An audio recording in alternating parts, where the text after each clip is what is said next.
What's going on, everybody? It's your boy ATF Cobra, and I'm bringing you guys another Battlefield 3 video with some tips to winning when you're playing with bad teammates. And I think the best way to actually win with bad teammates, as hard as it is, it wasn't necessarily my fault that I got the 5 deaths that I got. I went 17-5 in this video, yeah, and I admit it. And I could count each death, probably 1 or 2 or 3 deaths maybe that are my fault, and the rest are just my teammates. Look at this first one right here.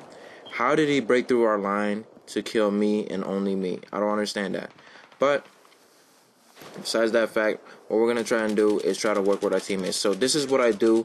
As soon as I spawn, I look for people, and then I look where my teammates are spawning. If there's no teammates around me, I automatically know that my enemies are around me. That's 1. 2, and when I do notice that none of my teammates are around me, they're gonna start spawning around me if there are enemies. If there are no enemies around me, so that means I don't have to look for enemies close enough to me. So that's 2.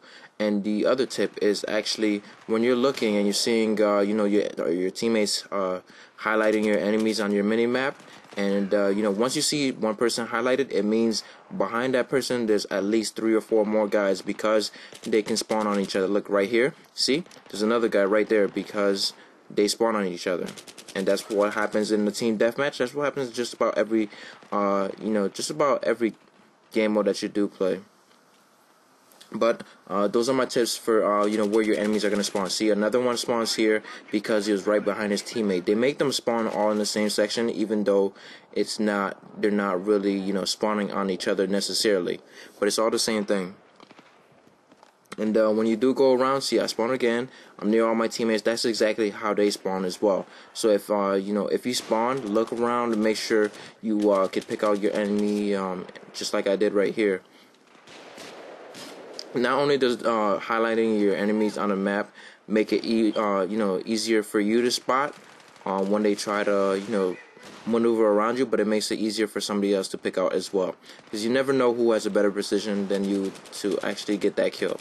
And here is a little aim fail, but it was my second or third game of the day, so my aim was kind of off, and I wanted that kill to really I really wanted that kill, but he got it first, and oh well, what can you do?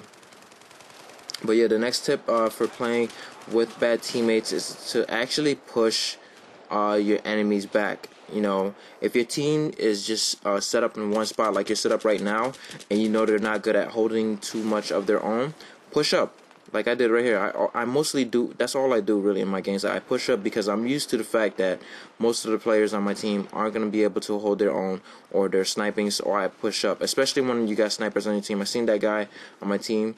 He's sniping, so what I'm going to do, I'm going to move around, make sure that nobody's trying to flank him, because they probably could already pick him off on the minimap. So that's 2.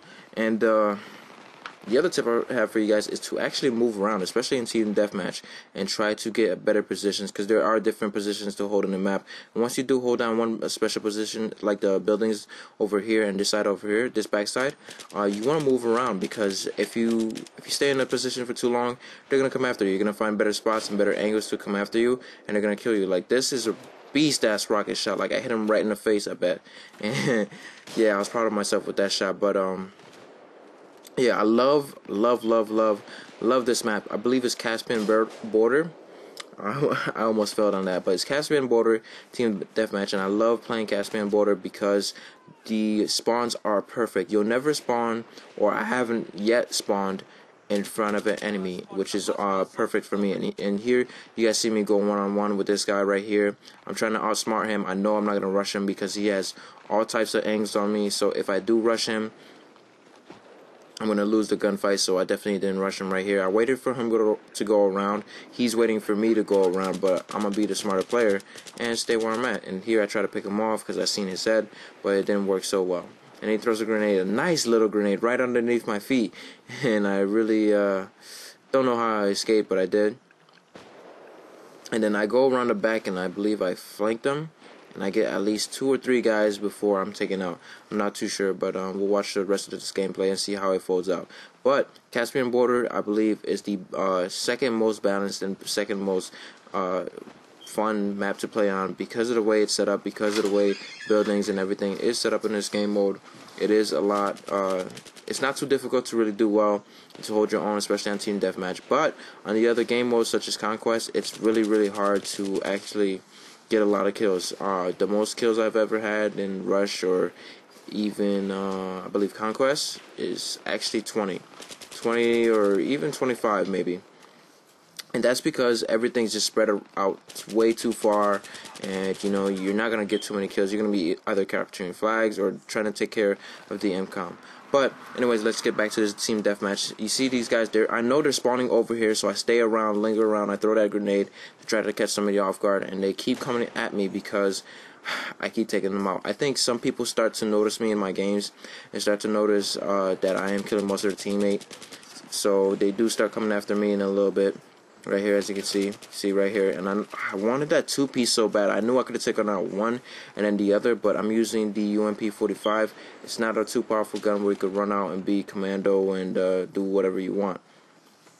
But besides that, what I had to do was actually trick them. So I waited for this guy right here.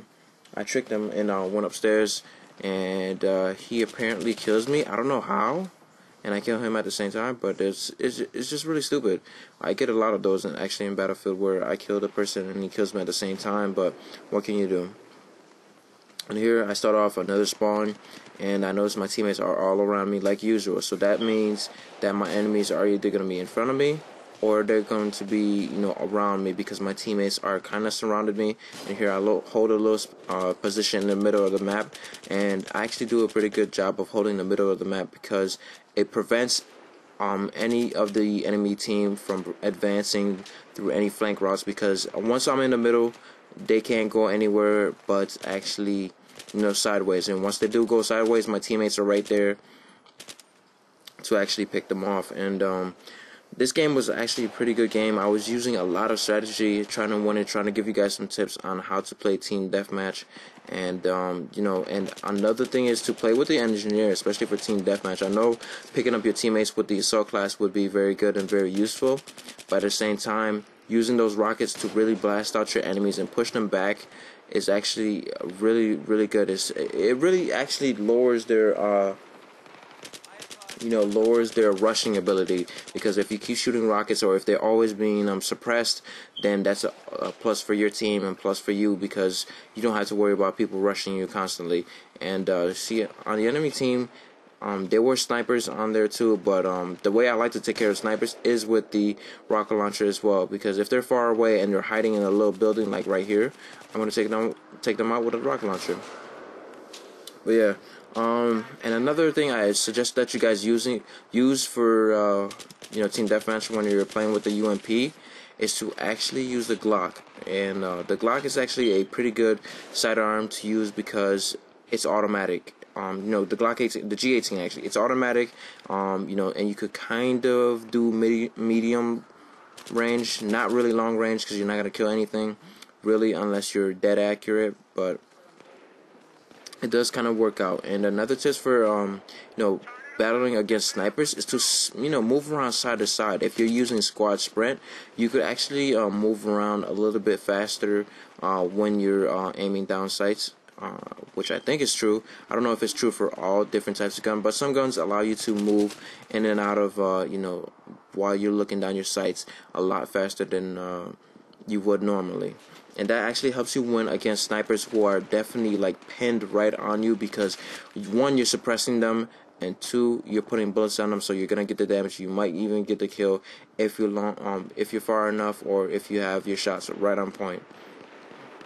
But in my other videos, I also let you guys know that the UMP is best with the silencer and the holographic. So that's what I was using in this gameplay. And hope you guys enjoyed this commentary and the tips that I have for you guys. Won 17-15. While we lost, unfortunately, but I was holding my own and I was trying to help my teammates. And hopefully you guys use these tips to your advantage, and you won't be stuck like me in the lobby like this, and you go 0-3, and then you have to eventually quit. But if you like this video, give it a like, give it a rating, or even comment if you have some questions or concerns for me. It's been your boy, ATF Cobra. Peace. I'm out.